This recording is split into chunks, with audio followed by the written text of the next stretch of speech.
ছাত্র জনতার আন্দোলনে আওয়ামী লীগ সরকারের ক্ষমতাচ্যুতির ১ মাস পূর্তি উপলক্ষে বৈষম্যবিরোধী ছাত্র আন্দোলনের শহীদ মার্চ কর্মসূচি শুরু হয়েছে।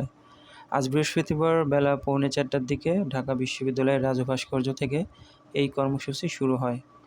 পূর্ব ঘোষণা অনুযায়ী শহীদ মার্চ নীলক্ষেত, নিউ মার্কেট, কলাবাগান, মিরপুর রোড ধরে মানিক মিয়া অ্যাভিনিউ ও সংসদ ভবনের সামনে দিয়ে ফার্মগেট, কারওয়ান বাজার, শাহবাগ ও রাজু ভাস্কর্য হয়ে কেন্দ্রীয় শহীদ মিনারে গিয়ে শেষ হয়।